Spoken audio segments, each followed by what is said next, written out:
ओम शांति। ये बाबा की 7 तारीख की साकार वाणी है। सार है मुरली का। मीठे बच्चे विचार सागर मंथन कर, श्री कृष्ण और परमात्मा शिव के महान अंतर को स्पष्ट करो। प्रश्न है, ब्रह्मा बाबा अपने आप से क्या बातें करते हैं? उन्हें वंडर क्या लगता है? तो बाबा ने कहा, ब्रह्मा बाबा अपने आप से बातें करते हैं। पता नहीं क्या होता जो शिव बाबा घड़ी घड़ी भूल जाता है। ऐसे तो नहीं, बाप जब प्रवेश करते हैं तब याद रहती है। बाबा चले जाते हैं तो याद भूल जाती है। परंतु मैं तो उनका बच्चा हूँ, याद भूल क्यों जाती है? क्या मेरी याद से ही बाबा आते हैं? ऐसे ऐसे बाबा अपने आप से बातें करके वंडर खाते रहते हैं। गीत है, तू प्यार का सागर है। ओम शांति। शिव बाबा बैठ करके अपने सीखी लदे बच्चों को समझाते हैं कि गीता का भगवान कौन है, क्योंकि इस समय भारत में है अज्ञान अंधियारा। इसको कहा जाता है घोर अंधियारा, अज्ञान अंधियारा। फिर सोचना चाहिए ज्ञान का। परमपिता परमात्मा को ही मनुष्य मानते हैं कि वह ज्ञान का सागर है, नॉलेजफुल है। अच्छा, वह ज्ञान का सागर है। उनसे क्या मिलता है? नदियों से पानी मिलता है तो भर भर कर स्नान भी करते हैं। तुमको ज्ञान सागर से क्या मिलता है? एक बूंद। बाबा आकर बच्चों को समझाते हैं, मैं ज्ञान का सागर हूँ, तुमको बूंद देता हूँ। कौन सी बूंद? सिर्फ कहता हूँ मैं तुम्हारा बाप हूँ, तुम मुझे याद करो। समझो कि हम अपने शांति धाम सुख धाम जाते हैं। ज्ञान सागर 1 सेकंड में जीवन मुक्ति वैकुंठ में भेज देते हैं। घर बैठे भी दिव्य दृष्टि दे देते हैं। मनुष्य तो 1-2 को सामने दृष्टि देते हैं। बाबा घर बैठे साक्षात्कार करा लेते हैं। एक बूंद मिलने से तुम यहाँ से चले जाते हो। यहाँ बैठे बैठे तुम वैकुंठ में चले जाते हो। अब बाबा बैठ समझाते हैं, गीता का भगवान कौन है? वह है ज्ञान का सागर, निराकार। मनुष्य तो गाते हैं श्री कृष्ण के लिए। अब तुमको समझाना है, श्री कृष्ण ने ज्ञान नहीं सुनाया। पहले पहले तो कहते हैं श्री कृष्ण ने माता के गर्भ से जन्म लिया। कंस पूरी थी। फिर आवाज हुआ, हे कंस, तुमको मारने वाला आ चुका है। यह तो जानते हो अब असुर है। कंस, जरासंधी, अकासुर, बकासुर, पाप आत्माएं, सबका विनाश करने के लिए उनका जन्म दिखाते हैं। तो श्री कृष्ण ने जन्म लिया, वह तो छोटा था। फिर ज्ञान कब दिया? वह तो युद्ध के मैदान में श्री कृष्ण का बड़ा रूप दिखाते हैं, छोटा तो नहीं दिखाते हैं। वैसे ही श्री कृष्ण जयंती के बाद फिर गीता जयंती दिखाते हैं। कुछ समय के बाद जब वह बड़ा हुआ तब ज्ञान दिया होगा, यह भी दिखाते हैं। जन्म लिया है, टाइम भी दिखाते हैं। रात्रि के समय यहाँ तुम देखते हो शिव बाबा की पधारमणि हुई है।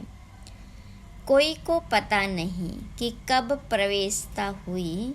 शिव बाबा तो बच्चा बना नहीं है, वह तो बूढ़े वानप्रस्थ अवस्था में आया है। कब आया उसकी डेट है नहीं। श्री कृष्ण की तो तिथि तारीख है और वह गर्भ से पैदा हुआ है। यहाँ शिव बाबा तो ज्ञान का सागर है, उनको छोटा होना नहीं है जो फिर बड़ा होकर ज्ञान सुनाए। श्री कृष्ण का जन्म तो स्वर्ग में हुआ। वह किसको राजयोग सिखला न सके, क्योंकि खुद ही राजा है। बरोबर तुम जानते हो निराकार बाबा ही आकर राजयोग सिखलाते हैं।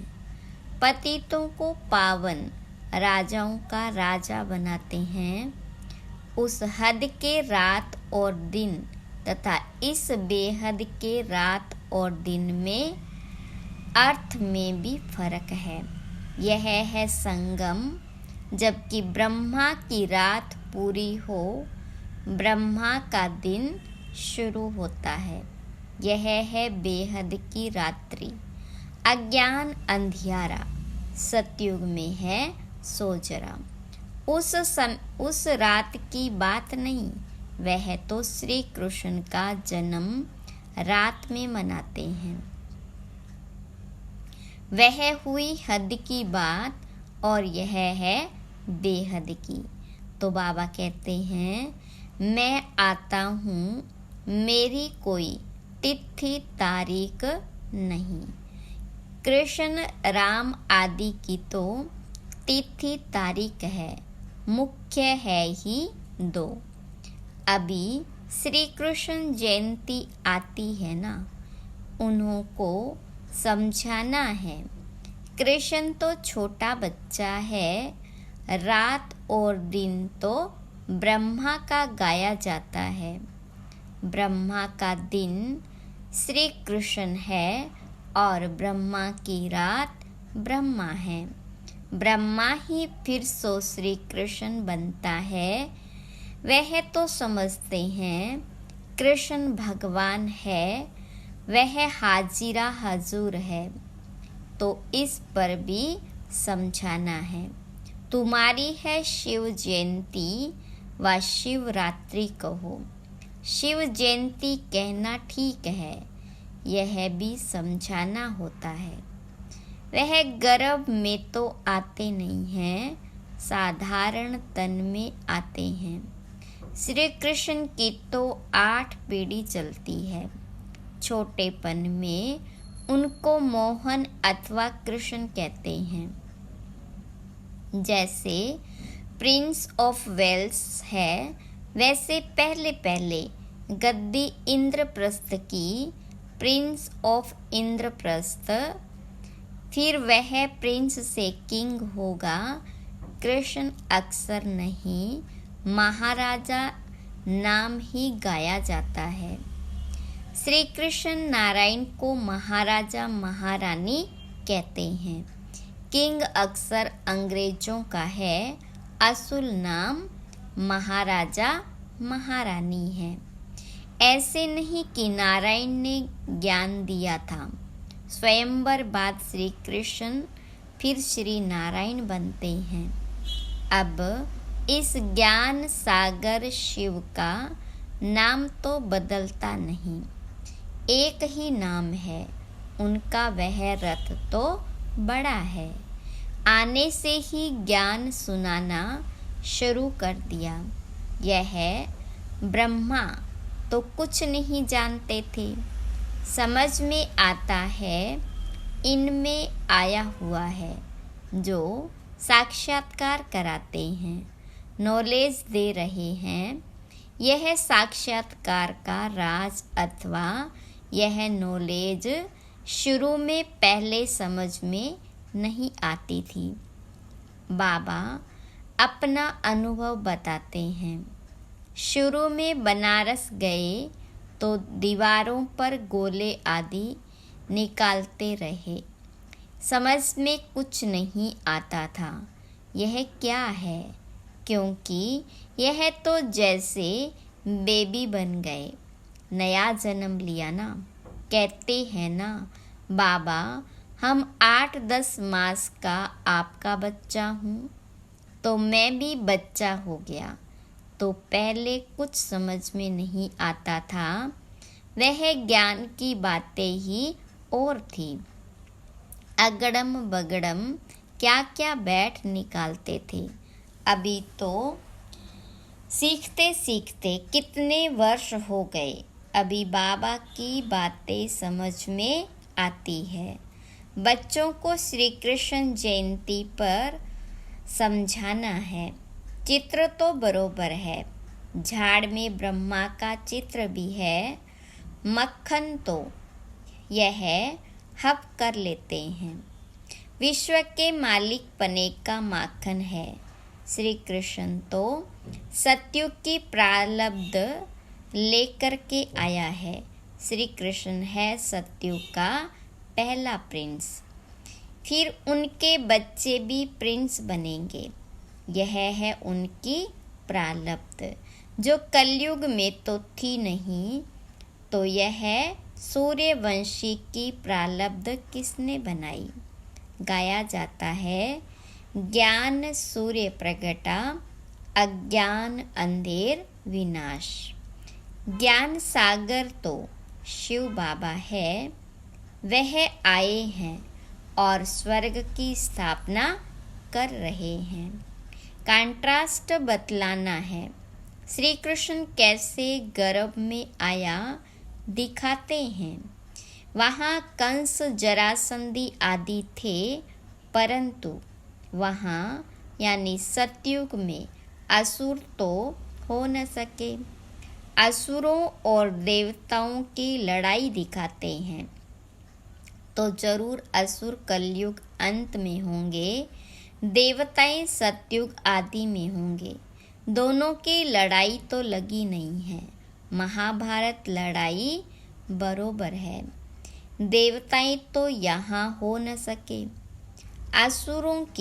असुरों में लड़ाई चली है। मुसलमानों का राज्य भी देखते हो, बरोबर यादव कौरव पांडव भी है। पांडव है नॉन वायोलेंस योग बल वाले। यहाँ तो रक्त की नदियाँ बहती रहती है। दुश्मनी तो है ना, पार्टीशन में रक्त की नदी अच्छी ही बही थी ना। भाई भाई की युद्ध हुई, भाई भाई तो है ना। लड़ाई उन्हों की लगती है, नहीं तो रक्त की नदी कैसे बहे। यह तो एक दो का खून करते हैं, तलवारें चलाते हैं, तब रक्त की नदी बहती है। और यह है संगम का समय। रक्त की नदियों के बाद फिर घी की नदियाँ बहनी हैं। श्री कृष्ण तो छोटा प्रिंस है, फिर उनकी भी बैठ गिलानी की है। उनको तो ज्ञान सागर कह नहीं सकते। देवताओं की महिमा तो गाई जाती है। सर्वगुण संपन्न मर्यादा पुरुषोत्तम, यह महिमा बच्चे की नहीं हो सकती। महिमा हमेशा राजा रानी की चलती है। वह फिर लक्ष्मी नारायण को सतयुग में और कृष्ण को द्वापर में ले गए हैं। कितनी बड़ी भूल करती है।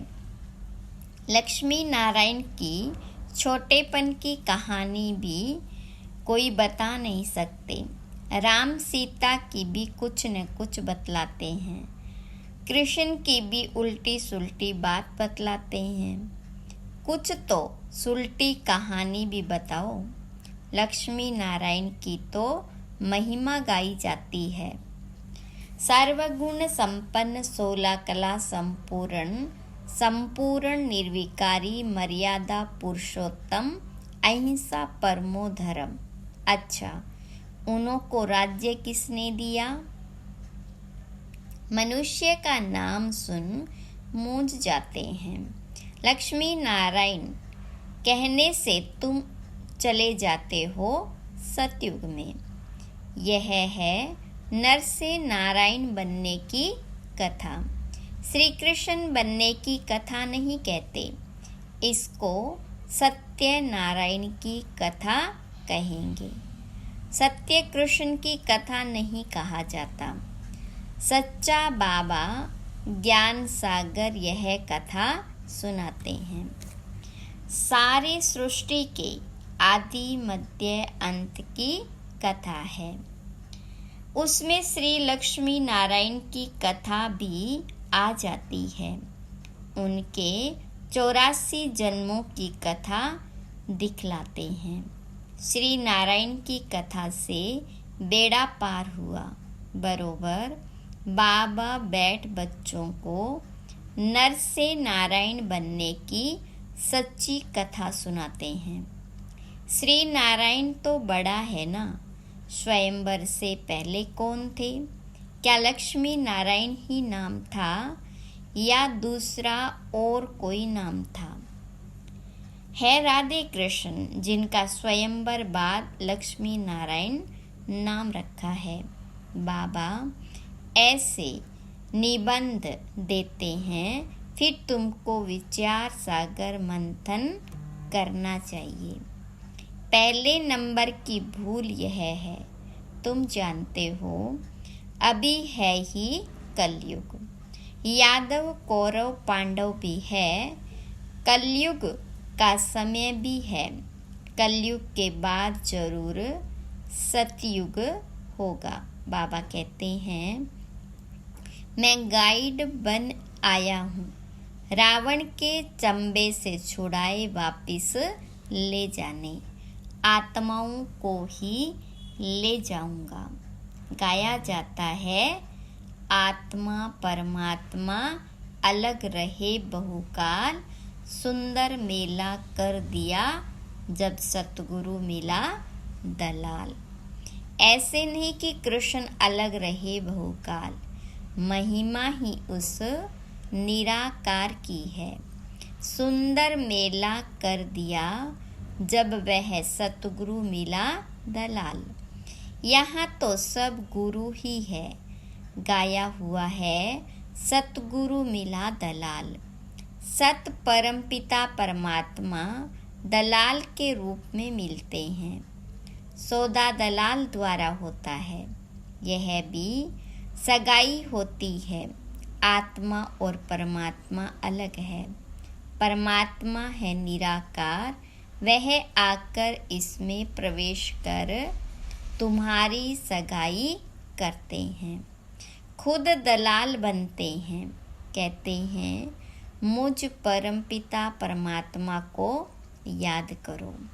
इस शरीर में बैठ कहते हैं मामे कम याद करो, मैं तुमको माया रावण से लिबरेट कर साथ ले जाऊंगा। तुमको फिर राजाई देकर मैं निर्वाण धाम में बैठ जाऊंगा। कृष्ण थोड़ी ऐसे कहेंगे, यह है ही आत्मा और परमात्मा। कृष्ण तो छोटा बच्चा है, बातें तो बहुत है समझाने की।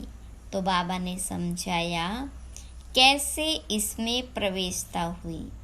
फिर समझने लगा, मैं राजाओं का राजा बनता हूँ। विष्णु का साक्षात्कार हुआ और दिल में बहुत खुशी हुई। फिर विनाश का साक्षात्कार भी हुआ। परंतु इतना समझ में नहीं आया। अभी समझते हैं। बाबा ने यह साक्षात्कार कराया, तुम नर से नारायण बनेंगे, परंतु उस समय इतनी समझ नहीं थी। जैसे बाबा रात को बतला रहे थे, पता नहीं क्या होता है जो शिव बाबा को याद करना भूल जाता हूँ। ऐसे तो नहीं, बाबा जब प्रवेश करते हैं तब समझता हूँ बाबा आया है, याद रहती है। बाबा चला जाता है तो भूल जाता हूँ। पॉइंट सुनाते हैं तो फील होता है। बेहद का बाप आकर सुनाते हैं, परंतु मैं खुद ही भूल जाता हूँ। क्या मेरी याद से ही आता हूँ? ऐसे कहें, मैं घड़ी घड़ी याद करता हूँ। बल आवे, इसमें तो सबका कल्याण है। याद ही मुख्य हो जाती है। आए न आए बाप को याद जरूर करना है। बाबा ने समझाया है कि गीता जयंती के बाद होती है कृष्ण जयंती। पहले है शिव जयंती, फिर गीता जयंती, फिर कृष्ण जयंती। शिव तो बड़ा है, फट से माया आया और गीता सुनाई, छोटा तो नहीं है। इन बातों पर विचार सागर मंथन करना चाहिए। कैसे हम समझाएं? पहले ख्याल करो, शिव किसको कहते हैं? जिसकी रात्रि मनाई जाती है। सतयुग है श्री कृष्ण की राजधानी। नर से नारायण बनने की नॉलेज तो जरूर फादर ही देंगे। वह नॉलेजफुल है, और किसको नॉलेजफुल नहीं कहा जाता। God is knowledgeful.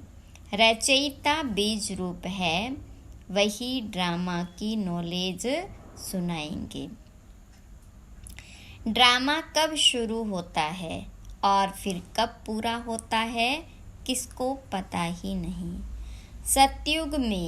सतयुग से कलयुग अंत तक वर्ल्ड की हिस्ट्री ज्योग्राफी कैसे रिपीट होती है, यह कोई समझा नहीं सकते। सुनावे वह जो त्रिकालदर्शी हो।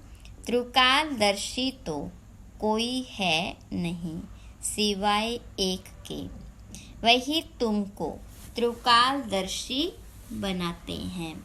अच्छा, मीठे मीठे सिखिलदे बच्चों प्रति माता पिता बाप दादा का याद प्यार और गुड मॉर्निंग। रूहानी बाप की रूहानी बच्चों को नमस्ते। रूहानी बच्चों की रूहानी बाप दादा को याद प्यार गुड मॉर्निंग और नमस्ते।